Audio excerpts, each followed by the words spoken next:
IAS, IPS, IITian Bihari हैं। लेकिन बिहार आज भी पिछड़ा क्यों है? पलायन क्यों नहीं रुक रहा?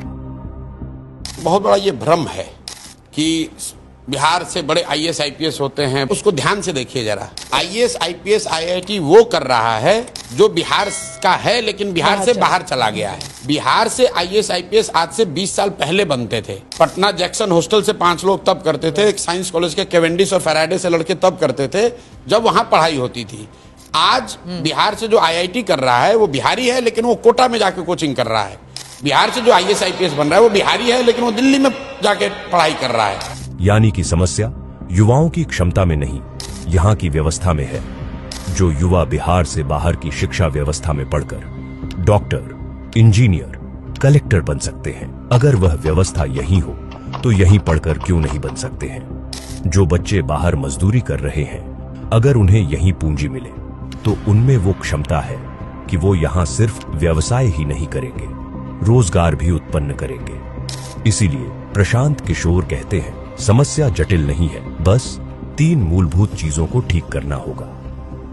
पहले आप 3 फंडामेंटल चीज समझिए। 15 साल से कम उम्र के बच्चों के लिए बिहार में इतनी अच्छी शिक्षा की व्यवस्था बनाई जाए कि वो व्यवस्था पर बोझ न बने। और उसके लिए हम लोग 2 काम कर रहे हैं। पहला तो ये कर रहे हैं कि हर गांव में स्कूल बनाने के बजाय हर प्रखंड में कम से कम हम लोग 5 विश्व स्तरीय विद्यालय बनाना चाहते हैं। जो नेतरहाट का मॉडल यहाँ पर बिहार में है।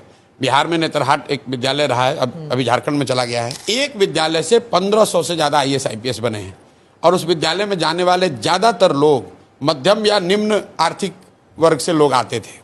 तो हम लोग का लक्ष्य है कि बिहार में हर प्रखंड में कम से कम 5 अच्छे विद्यालय ऐसे जरूर बनाए जाएं जहां पर विश्व स्तरीय पढ़ाई हो। 0 से 15 के लिए शिक्षा है और 15 से जो 50 साल का है उसको हम लोग कह रहे हैं कि उसके हाथ में पूंजी दिया जाए, उसको हाथ में सस्ता ऋण दिया जाए ताकि वो काम कर सके। मैं इंटरेस्ट सबवेंशन की बात कर रहा हूं क्योंकि ग्लोबली अगर आप देखेंगे डेवलपमेंटल इकोनॉमिक्स को पढ़ेंगे तो उसको देखेंगे कि ग्रांट के मुकाबले soft loan are more effective. 3% loan पर, जैसे 1% इंटरेस्ट पे मोदी जी ने बुलेट ट्रेन के लिए लोन लिया है, तो समाज को, राष्ट्र को ये चिंता है कि भैया 1 लाख करोड़ रुपया वापस करना है। अगर जापान ने वही पैसा 1 लाख करोड़ रुपया को ग्रांट के तौर पे दे दिया होता तो लूटपाट हो जाएगा, कोई चिंता नहीं करेगा, पाकिस्तान वाला हो जाएगा। तो ये ग्लोबली प्रूवन मॉडल है कि ग्रांट जब आपको मिलता है तो आप उसको रिस्पेक्ट नहीं करते हैं।